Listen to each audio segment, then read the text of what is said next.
Hello, everybody, and welcome to this first colloquium session of the 2021-2022 school year, our academic year. We're just thrilled to have you joining us today for an hour of collaboration and learning together. We're excited to be hosting this on Zoom. We hope eventually to be back together in person, or at least in a hybrid format of some kind. But for now, we think this is the best option to go forward. So thank you so much for spending yet another hour of your week on a computer screen. But we hope that it will be engaging and productive and reflective time for all of you. And as we know, it will be for us as we get to join you. So welcome on behalf of the AIMS team. I just want to welcome everybody today. My name is Paul Reimer. I'm the executive director at AIMS, joined by a lot of my wonderful teammates, and excited to have you with us today. Just as we get started on this colloquium session, I would love to have everyone do a brief introduction in the chat. So if you would please just pop over onto the chat, and if you would be able to share with us your name, if you would also share with us your where you teach, where you work perhaps. In addition to that, maybe just a statement about the learners you work with, whether they are young children, high school students, community members of some sort. If you would just go ahead and do an introduction into the chat, and would love to just we'd love to see who all is joining us today, and say hello to all of you. And just by way of details regarding our session today, we're glad you're here, and we encourage you to utilize your video camera as you feel comfortable. We will also have some opportunity for interaction and engagement throughout the session. And we will also have a breakout session, a breakout room session partway through. And in those smaller groups, we hope that there could be also fostered some productive, smaller group conversation and questions and reflection together. So we have planned a session that is interactive, and we need all of you to be willing to participate in a variety of ways. And so we're thrilled to do that and move forward. So thanks for introducing yourselves, in the chat. It's great to have everybody here with us. And we'll move forward. Just by way of introduction to AIMS, if you're not familiar with the AIMS Center, we are a nonprofit organization on the campus of Fresno Pacific. We partner with Fresno Pacific University in many of our projects. We anchor our work around our vision, which is an equitable world through math and science education.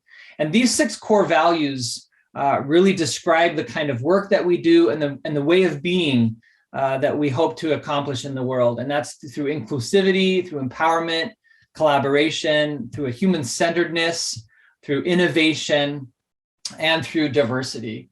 And so these 6 values are not just sort of statements for us, but we really seek to allow them to both inform and be informed by the work that we do together. So that's a bit about what we do. And our history, AIMS has been around since the 1980s.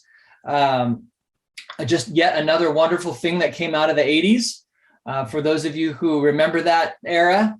And AIMS has been really supporting innovative and hands-on ways of learning mathematics and science since its inception. And one of the ways that we've done that is through a variety of different puzzles, through activities. The work has evolved over the decades, and we're excited now to really be pursuing innovative ways to bring STEAM education to informal and formal learning environments. So I want to turn it over now to my colleague, Dr. Steve Pauls, who is our Associate Director of Higher Education. Steve is also a faculty member at Fresno Pacific, to do a brief introduction and a welcome. Steve? Thank you, Paul. Well, welcome, Paul reiterates, welcome everyone. I want a special welcome to our AIMS scholars, new and returning, as well as our newest edition, the AIMS Teacher Scholars, undergraduates who are just beginning your program. Just want to give you a big welcome and outline a few ways that you can interact with us and how we can connect with you. We'd love for you all to think about the AIMS Center as a resource for your educational needs in math, science, STEM learning. Our AIMS Center folks really do enjoy reading the latest research around and trying to understand how we learn, and most importantly, trying to find creative ways of bringing that to the classroom. That's what we're all about. So it is our joy and it is our job to walk along beside teachers and try to find new and innovative ways to connect with you and understand your needs, whether you're a brand new teacher or you're a seasoned teacher about to retire. There are many ways that you can interact with us as part of the AIMS Center. First of all, if you're here, you know that we have our colloquium series, theme colloquiums, throughout the semester. This particular semester is Learning by Making, and this is a wonderful series of dedicated folks that are focused around hands-on making in the classroom. Our AIMS website, AIMS Center website, is a wonderful site where you'll find many resources and connections, contacts to us as a group. We have online webinars that are fun, hands-on STEAM type activities that you can adapt and that you can be able to use in the classroom. Periodically, we have play shops, which are a little bit more extensive time to develop and play and discuss some of these ideas and around hands-on activities. Post-pandemic, if we can never get to that point, the AIMS Center is a wonderful place for you to come and study before you have to go to class or after class, and interact, share ideas, talk with our AIMS folks, interact with us on a one-to-one basis. A little bit of preview. We're currently designing and we'll be building a maker space studio here on the FPU campus, right next to our center, as part of our center. And this is a space that's going to be open for teachers, for faculty, students to design, to innovate, create projects and ideas. It's a place for us to play, and I'm really excited about it. It's our hope that with this Makerspace Studio, it will be a focus point for STEM and STEAM learning for our campus, for our surrounding teachers in Fresno and Clovis, and for our valley. And we're as we build that, it will take a while to do that, but we're headed in that direction. We're interested in your ideas or things that you might want or need. Please let us know as we're developing this space. We're open to suggestions. We're got big plans ahead, and we would love for you to be part of that as part of the AIMS Center. Paul, do you want to talk a little bit about our colloquium series? Yeah, I sure do. Thank you, Steve. So just to reiterate, let's do something together. If there are anything that Steve mentioned that sounds interesting or could be meaningful ways for you to further connect in your own classrooms or with fellow teachers and projects, let's be in touch and explore ways to do those things together. I wanted to just sort of along with what Steve mentioned with the Maker Studio, we're thrilled to be a part of a Making Spaces program through Maker Ed in Berkeley. Maker Ed is an organization that focuses on providing training and resources to hubs around the country that can serve as kind of innovation places for maker-centered learning. And as a part of that work, we get to partner with 5 organizations around the Central Valley to support maker-centered learning in a variety of different ways with those organizations. And we're thrilled to be doing this work for the next 2 years with our first cohort. And I think some of our cohort members are joining us today, so welcome to you as well.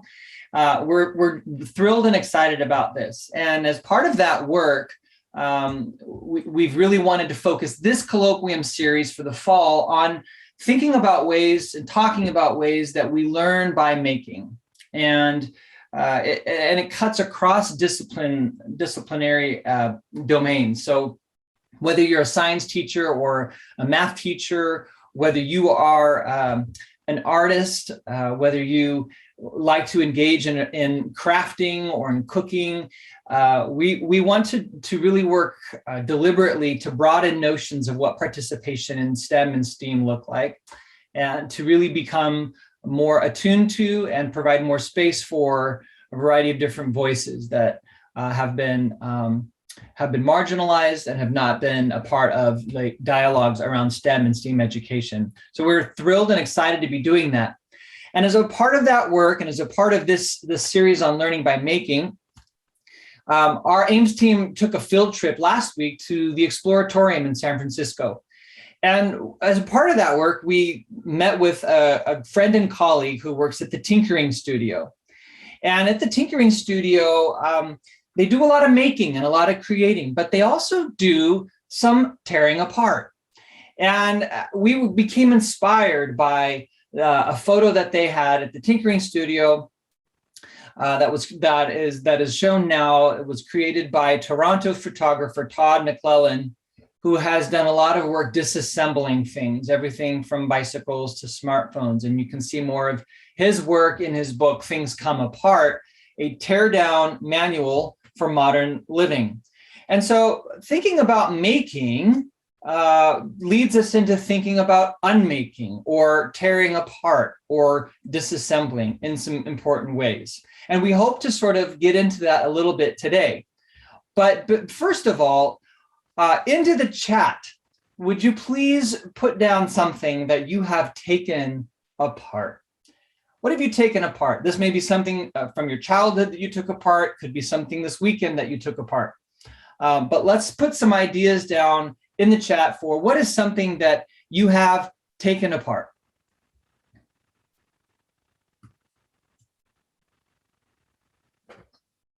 And as some of these things get put, it's interesting to note Some of them are maybe what we might consider higher tech. Some of them we might be considered lower tech. But in fact, technology and things that are constructed really relies on a variety of different kinds of tools. And so to think about things like an old bookshelf or mechanical pencils, vacuum, a car door, a VCR.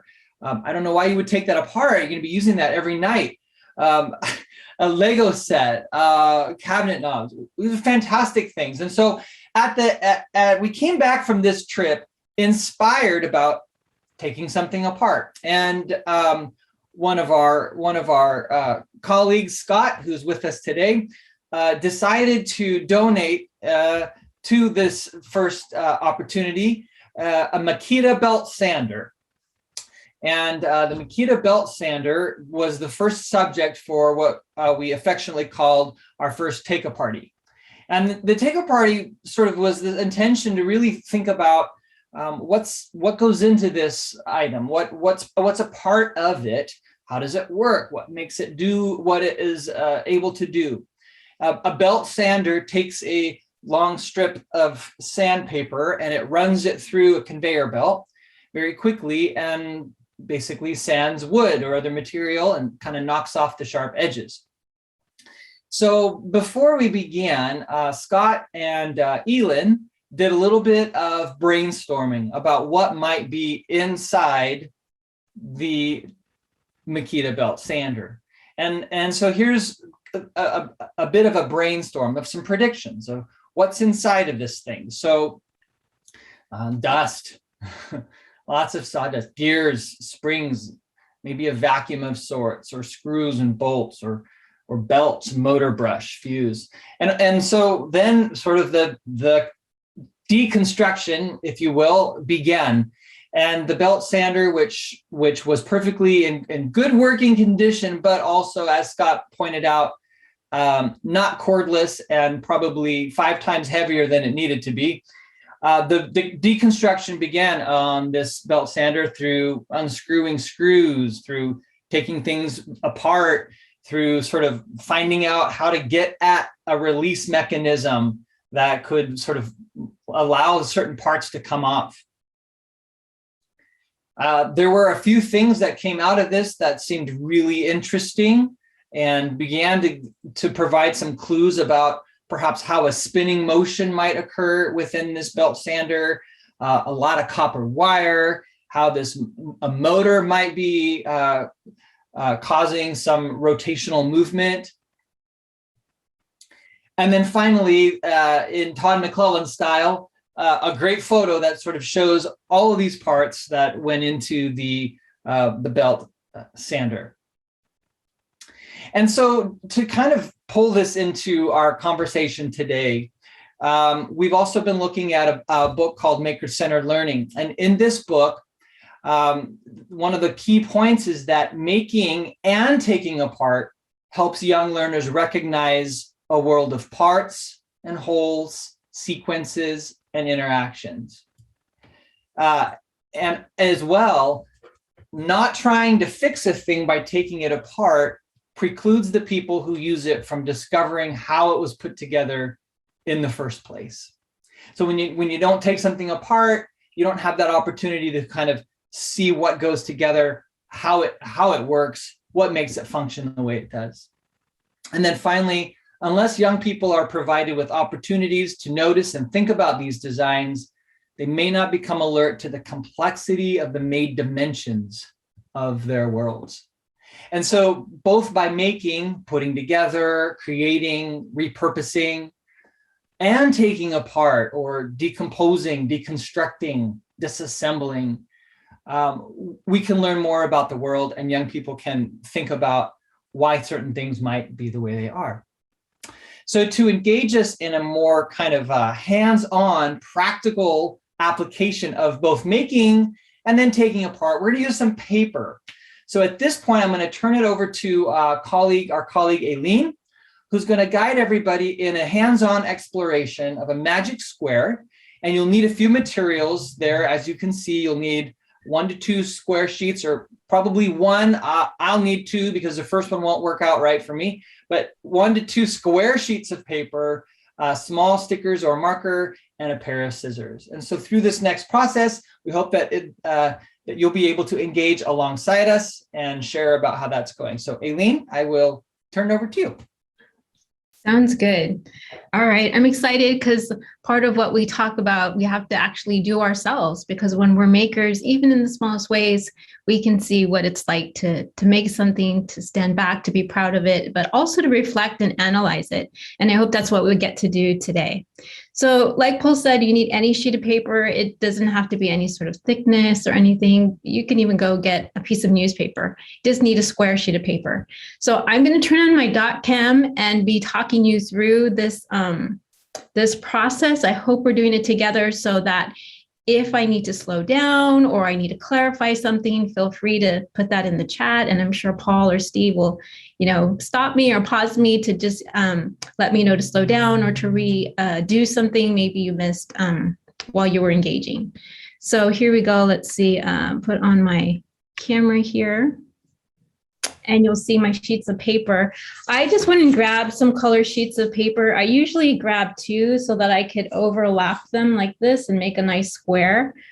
We don't want to have a crease in our paper. So by just overlapping those and matching it to this vertice right here, you can simply just draw that black line. And then that's the piece we would cut off. But if you have another sheet of paper or you're reusing a sheet of paper that you have already that's in a square, that's perfectly fine. I'm just going to go ahead and cut this section off and put that away. So any size of square will do as well. It's just a lot easier sometimes when we start off with a bigger sheet of paper when we're learning something new that has some folding in it. So what we're going to do is we're going to fold this in half, the square in half, and make that crease nice and visible, because we're going to use that to guide us on our next 2 folds. I'm just folding that in half. And if you're a math teacher, there's a lot of things that we're going to notice mathematics-wise and that we could engage students in while we did something like this. We could talk about how the shapes are changing from a square to a rectangle. We could also talk about the different attributes of those shapes. So now you can probably barely see my fold line here. I'm going to use that as a guide because I'm going to bring these 2 edges to that middle fold line. So I'm going to do it on this side first here. It's a little light in the camera, but hopefully you can see that on your side.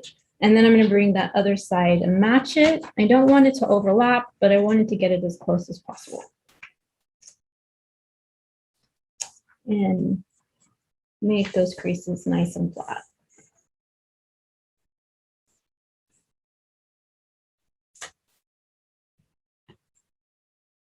All right, so I have sort of like a wardrobe kind of fold here. If I open that back up, you'll see that I have now these 4 equal sections in my square. We can talk about fractions if we wanted to. What I'm going to do is I'm going to do the exact same thing, but first I'm going to rotate it 90 degrees. I'm going to repeat the same things that I already did. Folding it in half first.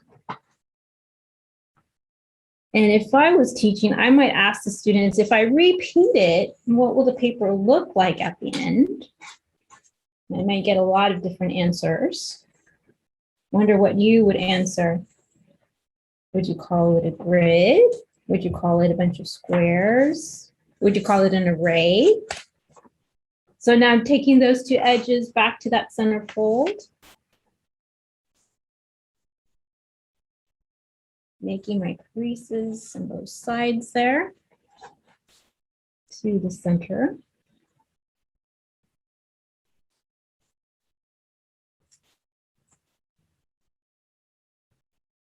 All right. So now when I open it back up, I have an array, 4x4, right? We talk about fractions if you're in that section, or just reviewing, maybe you're talking about decimals as well. But what I want to get it at from this shape here is I want to get this middle section out where I have a 2x2 square, because what we're going to do we need to eliminate that piece there, right? So what I'm going to do is I'm going to fold it back in half. And I could make marks here just so that you could see it a little bit clearly. What I'm going to do is I'm going to take my scissors and I'm going to cut along these two fold lines.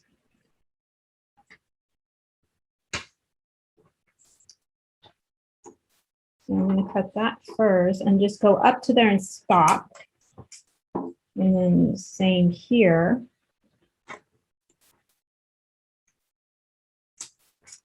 Right. Now, when I open that up, I can see I have like these slits. So now I'm going to do the same thing, but just rotating it first. And then I'll want to cut those two same lines. So I want to cut here. And I want to cut here. So I'm just cutting that middle square right out.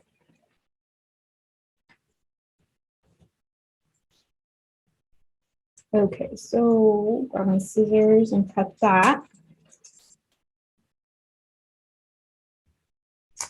That's a nice way to just get that 2x2 square out, and now I have a nice frame.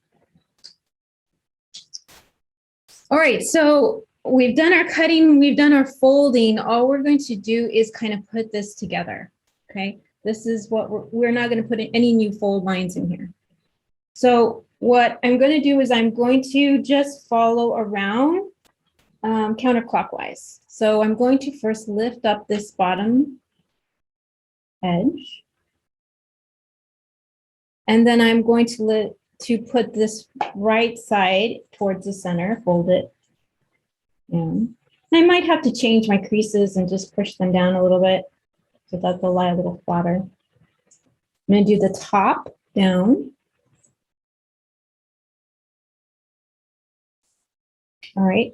And then the last part is this left side, but I have to do one thing before it'll come through correctly.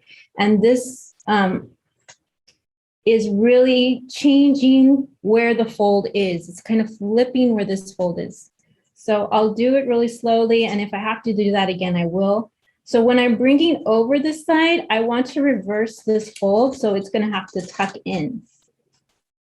So I might have to like move my paper a little bit more. It doesn't want to usually go that way, but once you do it, then it'll kind of, so I'm reverse that fold. So it has to tuck in here. And once I do that, then I will just kind of smooth down my folds. That's how the magic square is put together. I probably should do that one more time. Okay, so I'm going to do it again. Oh, I'll just take this part and do it again. Okay. So counterclockwise, start from the bottom, side, top.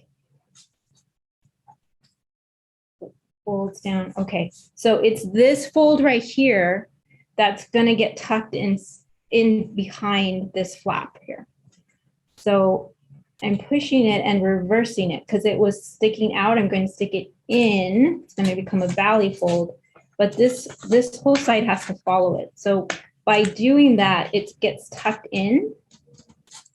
And I just have to make sure that this stays behind. And then crunch that down.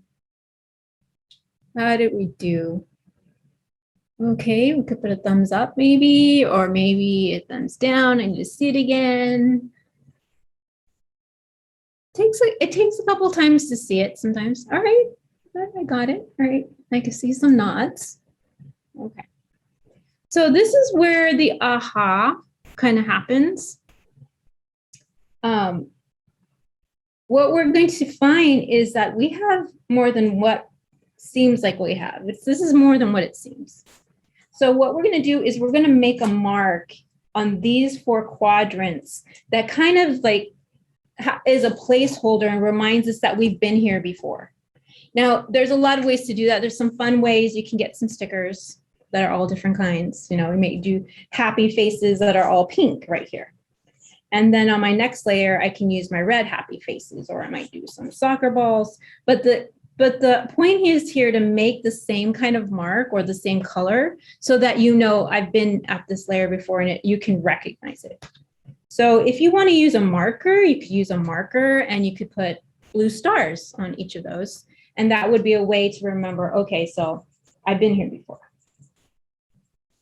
Because what we're going to do is we're going to rotate this magic square through the center of it, right? Now, if I fold it in half like this, you can see that part of it just starts opening. It just wants to go to this next layer. Now, I folded it in half vertically that time. And I see that I reveal a new layer. My blue stars are gone. So maybe I want to make some red stars here. Kind of mark that I've been at this layer before. I wonder what will happen or how long it'll take to get back to the blue. You can see here now that this is one piece. This is not a flap. This is one piece. So the only way that I can go from this point is to fold it in half this way. And it's going to resist you a little bit because this is the first time. Those folds need to get used to being open and closed. But you can see that if I open that, I reveal a different layer that I haven't been here. So my blue and my red stars are gone. So maybe I'll make some green.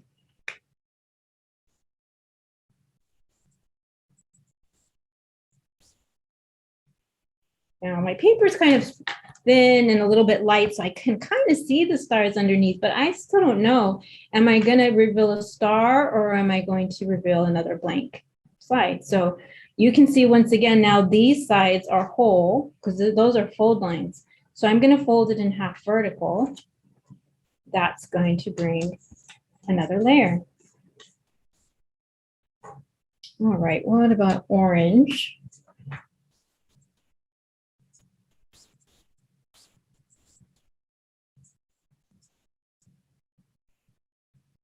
So now I'm at the orange and looks like I can't really go that way, but if I go this way, horizontal, it wants to open up.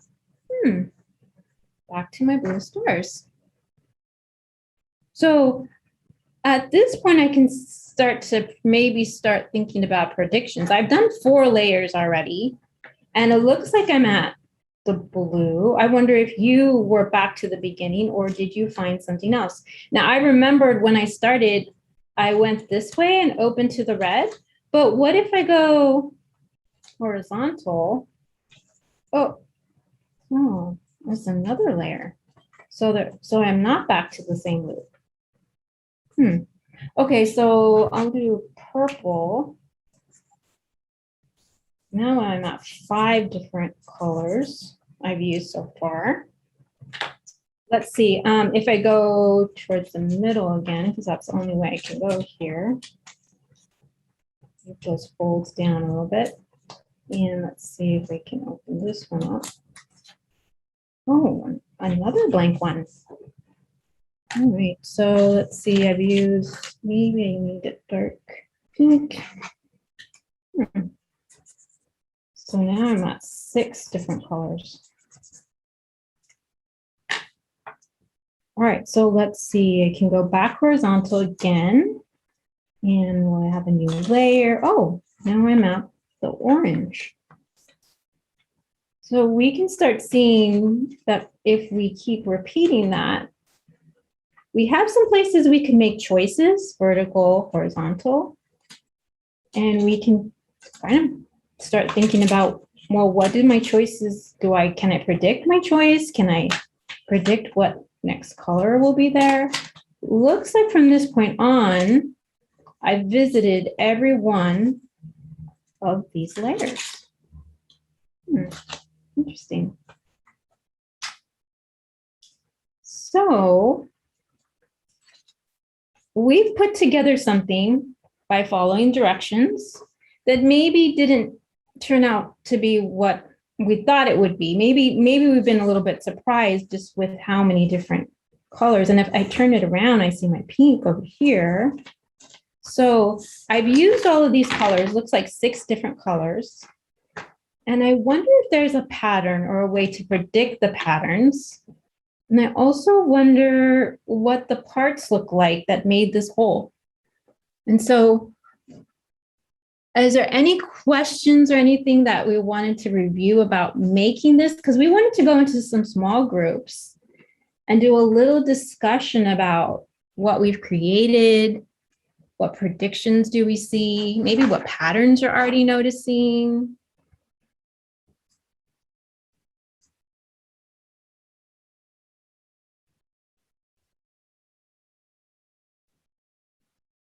See if you can use the chat room if you wanted to ask a question.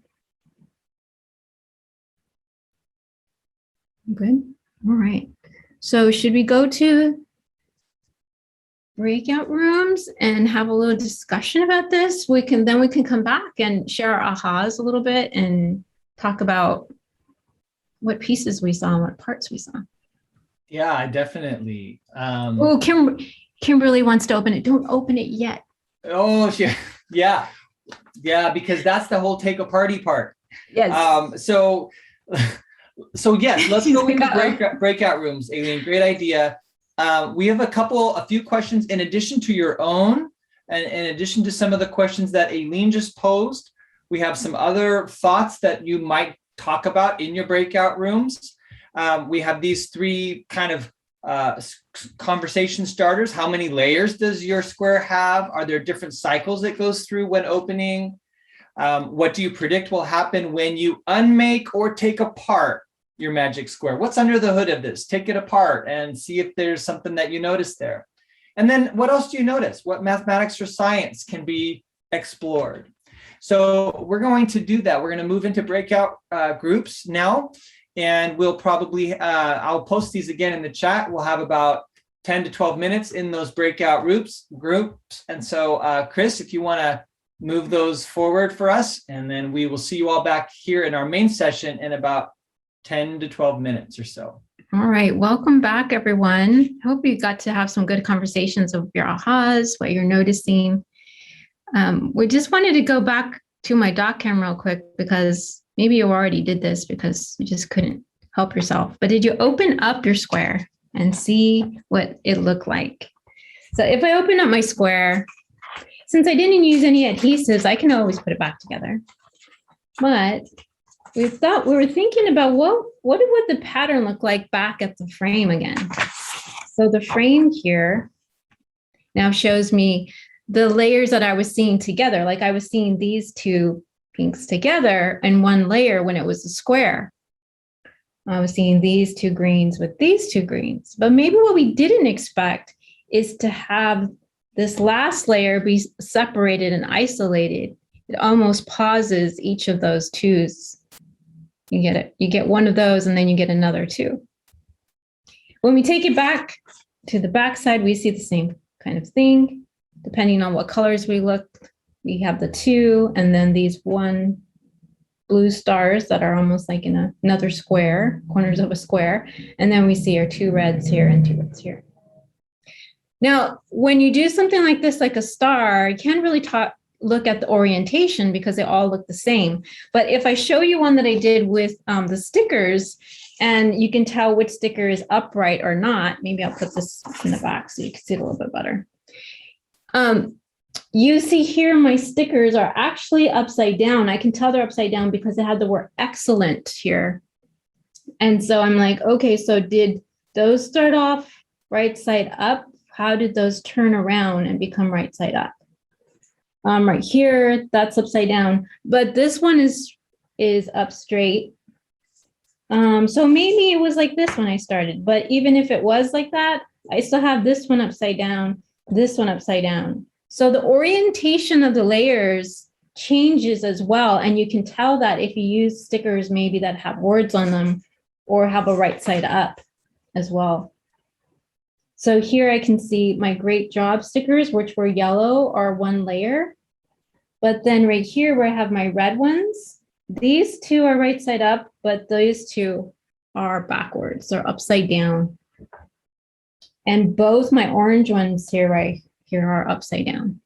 So the orientation is interesting too of each of those squares in that layer and how that pattern just changes. So you probably thought of a lot of ideas that you can go back and do with something as simple as paper, looking at the whole and then taking it apart and looking at the parts. And I hope that this is something that you could use maybe in math class.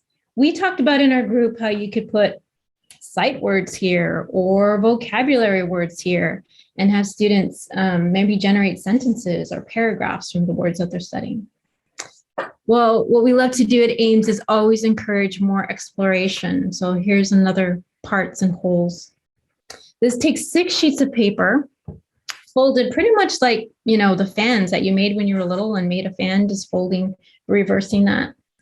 And this rotates in its center too. Now this will look really cool if I had double-sided color paper, but it nicely rotates through its center, has a lot of flexibility. You can hold it at different positions and analyze the parts. So each of these I know are a square piece of paper and they're all glued together. The parts are glued together to make this whole, but this whole is just kind of like a shape that kind of mesmerizes you. Looks almost like you're holding a firework. So we will share this resource, another simple kind of way to put parts together and explore how they can come together and the mathematics, the beauty, the art, the science that's happening there. So thank you for exploring with us today. I'm going to turn it back over to Paul. He's going to take us out on a closure piece.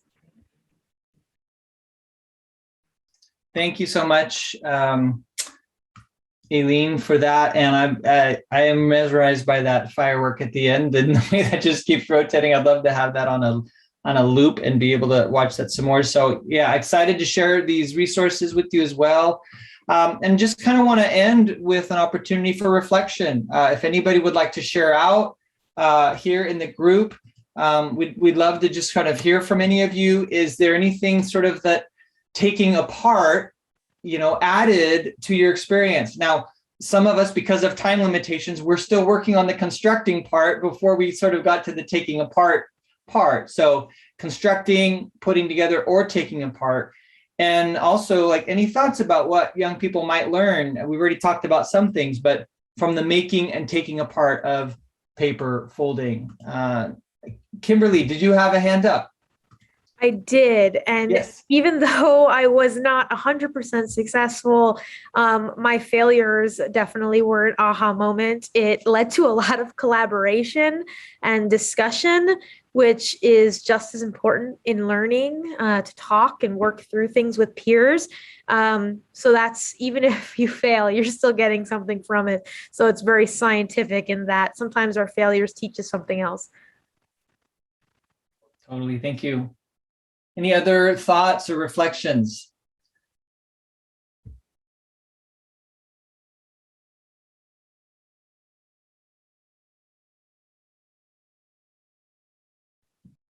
In our group, there was just a little bit of sharing as teachers. We noticed things like the size of the paper, but we also noticed things like that don't work, that are just things that you could think about before. So someone said, if I use markers and they bleed through the paper, that kind of ruins the layers. So maybe some suggestions are some crayons or colored pencils, or using the stickers idea, and just to be cautious of some of those things that you might not expect to happen. And I think that that's why we try this here in our spaces as learners, and then we think about how we can bring it to our students as teachers.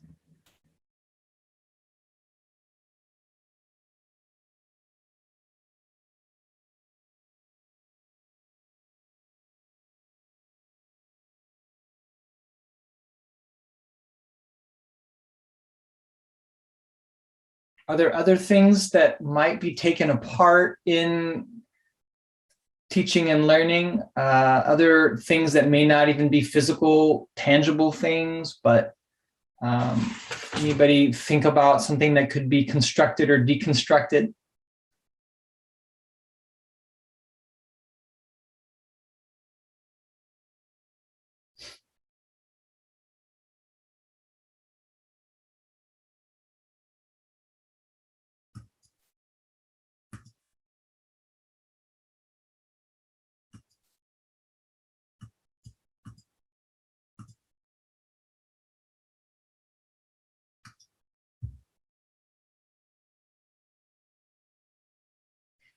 Yeah, some things like Cherise shared some formulas. So I think that's a wonderful idea to think about something. We often just think that things are constructed. And I'm thinking back to one of the first quotes where if we don't have a chance to take something apart, we don't really see why it was designed.